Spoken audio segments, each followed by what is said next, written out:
let's move along here. And we're going to go to our last caller here, who is Nate. Nate calling here 2 weeks in a row. And again, Nate, module 9 of the blueprint to crush live poker is going to be, I actually put it on the calendar. I set the release date on Saturday, the 25th, and that will complete Nate's module 9. What is module 9, Nate? Everything else, right? What are you covering in module 9? Everything else is covering the stand-up game is part of it, Oh, okay. straddle pots, bankroll management, shot taking. Everything else, huh? Everything Yeah, else. Well, right. Nate's module 8, which was beating specific opponents, one of my favorites, because Nate went into how to beat, specific guys, loose passive, YouTube all-star, right? Stuff like that. Yeah. Yeah. All right. So what's the game here that you're playing? Is it in the private game or what? Yeah, this is in the private game. Same game we was talking about last time, which is a 5-5-10. All right. So 5-5-10, and how deep are you? 3,400 to start. 3,400 effective at 5-5-10. Okay. And we have Jack 10 of spades in the low jack. Okay. All right. So we open to 35 and we get calls from the button, the big blind, and the third blind. Button, big blind, and third blind call. Hero opens Jack 10 of spades from the low jack. Mandatory. This is just a three blind game, obviously, right? Do they sometimes put a straddle on to make it 4 blinds? No, we're not allowed to have Okay. fourth straddle, but people will sometimes blind raise to like any kind of price sometimes, really. All right. So here's a preflop raiser with Jack 10 of spades, and it's 4 ways, and you're in position of the blinds, but you got the button to your left. Okay, 140 to the flop. Yep. And we get king of diamonds, 8 of spades, 7 of diamonds. King of diamonds, 8 of spades, 7 of diamonds. So you flop a gut shot to a 9. You've got a backdoor spade draw. And obviously it's a king high board. Are the players in this pot that type? My first question, obviously everything sort of goes out the window a lot of times, is that I would say if people are playing closer to correct preflop, where they're doing the correct amount of 3-betting and playing the correct hands in certain situations, this is actually a really good flop for you, because I wouldn't expect many King X really to be present in a 3-straddle game. I feel like any playable King X, it's going to be a lot of 3-betting. Suited King X, obviously, if it's like a loose passive, typical 2-5 game or a private game, that might not hold up at all. What is the deal with the guys in this game here? So big blind is a super wide, fishy type of player. He's going to have a lot of calls in the big blind here. Mm-hmm. Third blind does a fair amount of 3-betting, and the button is semi-aggressive as well. So the button probably doesn't have much good King X in his range here. Mm-hmm. Third blind could probably have some offsuit King X, but if he had suited kings, he'd probably 3-bet him. What he's closing the action? What do you have, like things like King 5 suited, right, in the third blind? Yeah, for sure. Okay. So I think that's also another key here too, is that where you will see some weaker kings is like if the third blind is in there. But if it was like button and middle blind, and the middle blind had been, well, it's always kind of strange anyways for the middle blind to be flat calling. But sometimes in multi-way spots, you can go kind of balls to the wall with King X if you can figure out if they don't have a king. But it looks like that's not going to necessarily be the case here. So, okay, the pot's 140. Does it get checked to you? Yeah, and it gets checked to us, right? Yep. So what size do you like to go here? Check back? Bet. Against 3 people, I kind of like a bet. So there's actually one big reason why I like a bet here. I'm going to put you on the spot, Nate. What do you think that reason is if we look at the setup for this hand? I think so we can push the button out. Yes. Take position. Yes, absolutely. Yeah, I would be doing more betting here and put pressure on the button to get out. And if the guys up front don't do a whole lot of check raising on this particular board, it allows you to maneuver so much easier. I think there's a lot to be said for that. So if you were to have some checkbacks and stuff like that, you'd probably be more apt to be just like kind of on the button. There might be some case though for betting even if you were the button, if you get naturally checked to anyways, because you see bet on the turn. It allows you to sort of take free cards. But even in this spot, I kind of like to push out. I kind of like to push out the button. Now, sizing wise, obviously multi-way theory, you're not really ever supposed to go kind of like huge. So if you had thoughts that you might get like the third blind off of a king or something like that, like later on, because he has some weak kings, I suppose you could make a case once in a while for taking somewhat larger sizing, but usually you don't need to bet that much here. I wouldn't think, to get what you want sort of accomplished. Plus it's multi-way. So I would think that it would kind of be more often a little bit smaller here. It is pretty textured, king 8-7, couple diamonds. Right. So I went 100 with a lot of draws present here. I felt like You could define that as kind of small. I mean, it's a little in between. I mean, you're usually the one that's like in between sizings, a little bit lazy. right. But I mean, it's not half pot in between. It's a little bit bigger, and we get some defined range thing. Yeah. But yeah, right. So I go 100. Button folds, which is obviously the goal of our bet, Right. right? And big blind folds, and we get a tank call from the third blind. So the third blind tank calls. Yes. So, I mean, that third blind is going to be as wide as anyone could possibly be in this spot because he's closing the action. It's not an overcall. So, and it's not like you went, I mean, even still, even if you had went large, he's probably supposed to defend with any type of pair. But the point is that this is so, again, for people, that are, working on their hand reading, he's so much wider here than like if you had bet and the button had called. If the button calls next to act, the button should just pretty much like always have at least king X or a draw, right?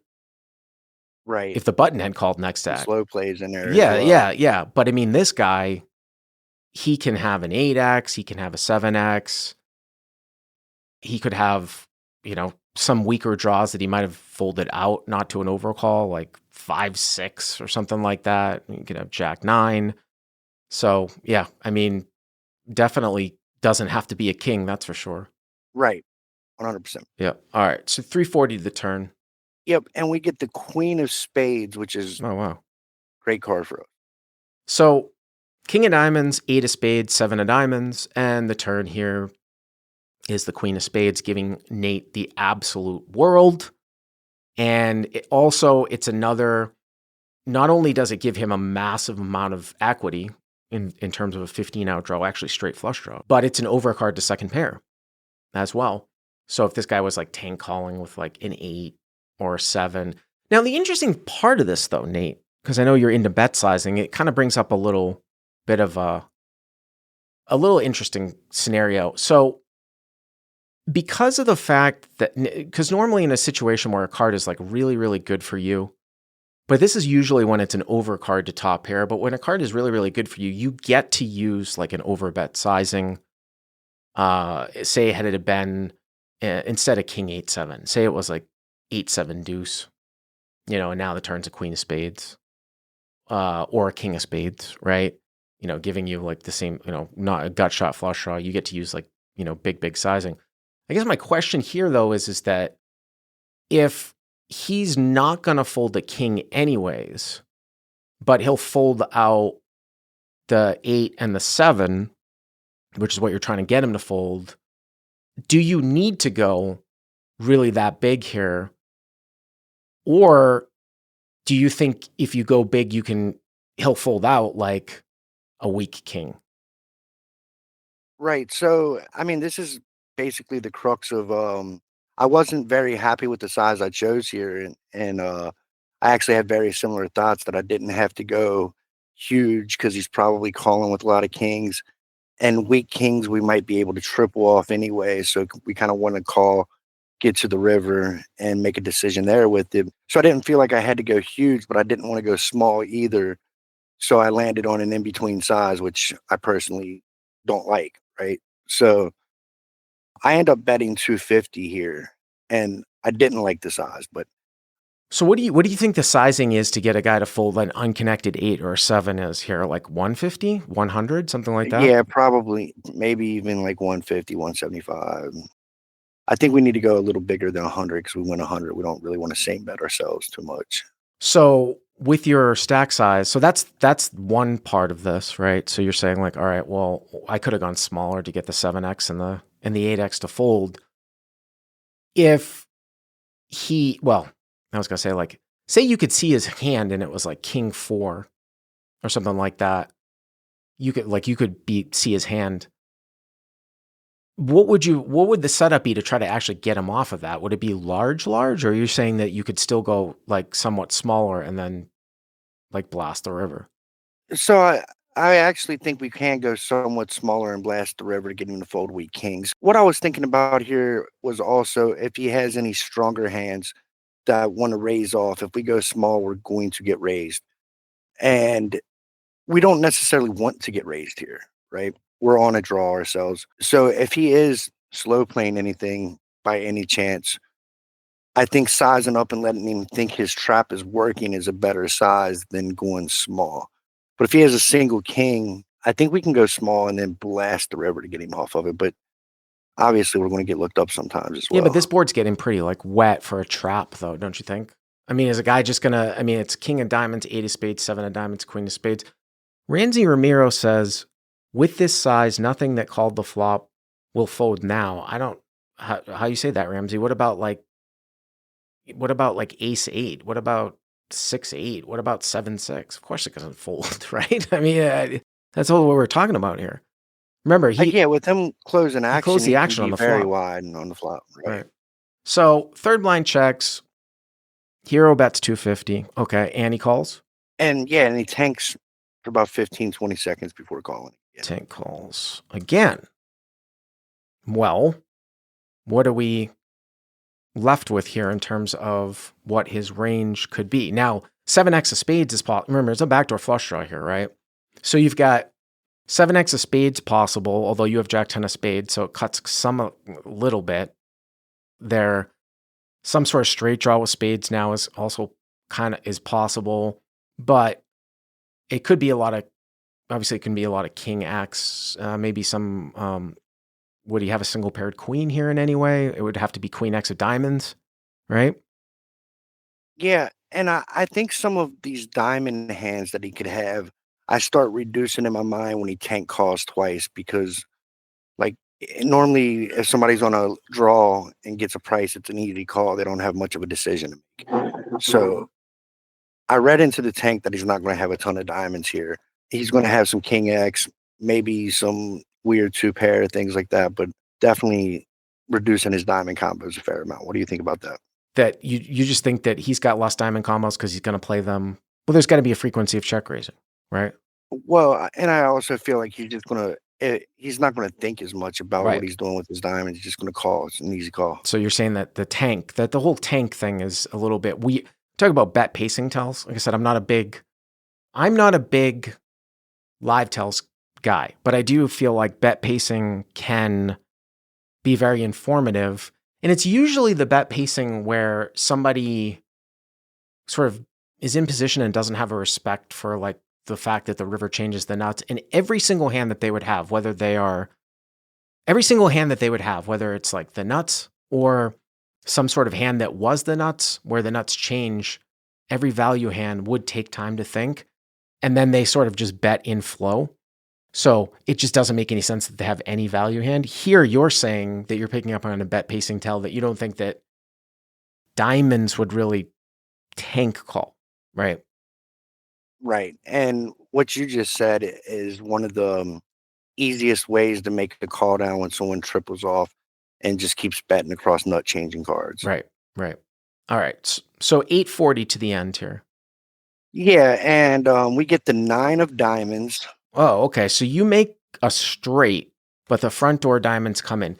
King of diamonds, 8 of spades, 7 of diamonds, queen of spades, 9 of diamonds. Yep. Okay. And he's going to lead for 300. Mm. So the third blind leads for 300. when the diamond on the front door side comes in. Well, I mean, I'm a little bit jaded, Nate, by some of the stuff that you've said before this, because it kind of sounds to me like you're thinking that he doesn't have that many diamonds. Whereas if we just looked at this one on paper, we'd be like, well, check all the flop, check all the turn, and now he's leading on the front door side when diamonds come in. Some people would look on this paper and say, well, it's just a call. The thing that I'll say is it's going to be a little bit player dependent, and it's also going to be,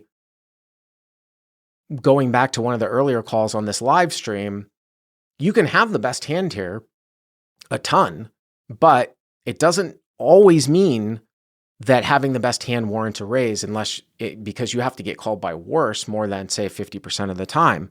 So did you read this type of, it's kind of, is this a block, do you think? It's like sort of in between, right?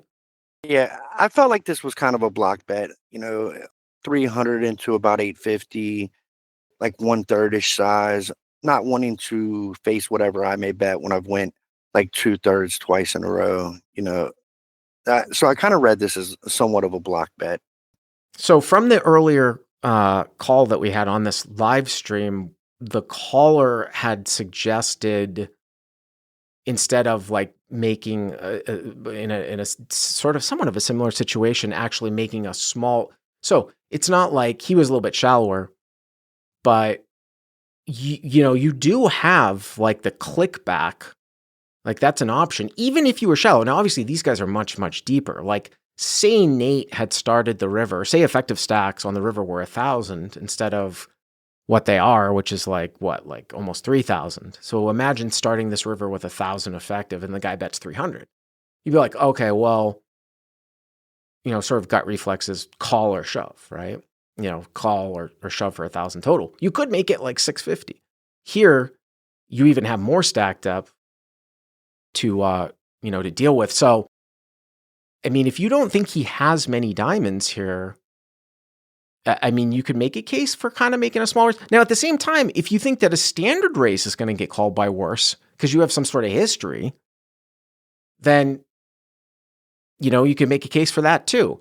I mean, I think to kind of sort of recap is you just don't think that he has, the way that this one went down, he just doesn't have diamonds here. So you kind of have a hand that is strong, but you don't have a flush. So it seems to me like you think you want to raise for value, but the question is, how much is he going to call? I imagine you don't have to worry about ever getting like bluffed raise off your equity, right? Yeah, I mean, if if I raise and he ships it, like I just fold. Right. I mean, but I'm saying like, but you're not worried about him like 3-betting the river as a bluff, right? No, never. Right? Yeah, Yeah. we're not too worried about that. I mean, once in a while, I'm sure he could have a couple diamond combos laying around, but I don't think there's going to be many here, and they're going to be relatively weak, which would probably call a raise, obviously. So that's when I go into the tank and I'm weighing like how many diamond combos I think he might have, and what hands I could possibly get to call. And I thought it was pretty close, so that's what I thought this call. Mhm. If this is too thin, really, but I go 1,500. Oh, so you take a pot raise. Yeah, Did you think about making it tiny? I considered going like 1,950, something like that, and I felt like I needed to look like I had some kind of bluffing equity. Well, this one, I mean, that changes things, Nate. I didn't even think that was going to be necessarily an option. I mean, on the surface, do you think that so if you raise to 1,500 here, you think that will, when called, you're going to be good more than, 50% of the time? I think so when called, right? I don't think I'm getting called a shit ton. Mm-hmm. Right? Like, I think he's gonna have a fair amount of folds here, but I think when he calls, he has some 5-6 in range that was, like, a weird straight draw that got there Mm-hmm. that could take this sizing. I think he might have a couple diamond combos that are small, but I also think he has, like, some king queen because he probably has king queen off. Mm-hmm. So and there's some 7-8 maybe. King queen that check calls turn and then leads river like this? Yeah, I felt like the tank calls were more tanks for debating on a raise than a fold. Yeah, I mean, again, it could be a situation if it's a private game where it's a little bit where it's more of a player dependent thing. And then also too, sometimes at a really high level, you just kind of make like this is going to be your raise size, and maybe you think there's a certain guy that like kind of calls down a little bit sticky. But the weird thing about that is it's hard to like play this hand in theory because I don't know in theory or high level or high limit, versus GTO All Star. That's one of Nate's guys. Because how often is somebody non-diamond hand leading here like this? You know what I mean? It's already off the walls, right? Right, right, Yeah, right. Makes like sense. leading for 300. So, all right. So you raise to 1,500. Okay, and Yeah, and he takes a few seconds and calls, and he has king queen off. wow, three batter calls with king queen off. Wow. I mean, I guess that's knowing your player. I mean, have you shown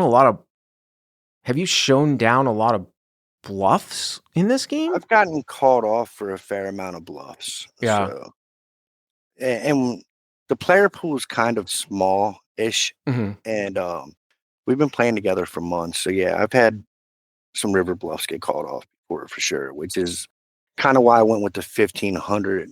I thought I had to look more bluffy than if I tried to just go like 750, 950, something like that, and look like I'm wanting to call.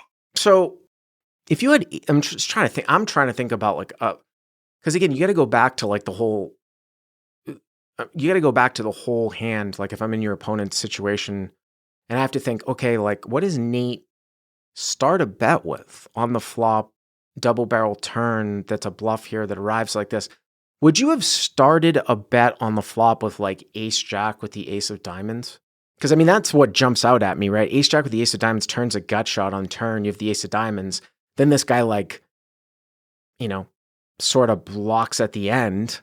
Generally speaking, my any offsuit ace with the ace of diamonds I have, I'm betting the flop with Mm-hmm. because it's going to be some of our barrel cards and our bluffs with the diamonds later on. Well, any hand that you're opening though from the low jack is going to turn a gut shot, right?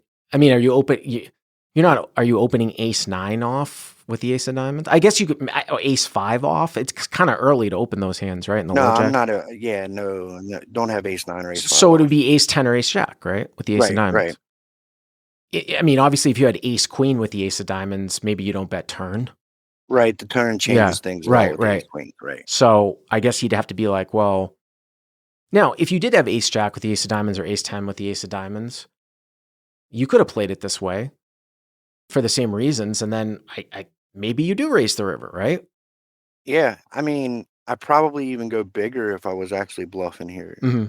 because I'm looking for the folds at that point. I feel like he's going to fold a ton here, so maybe I do go this size or somewhat around this size. But I do feel like we get a lot of folds here with our raise.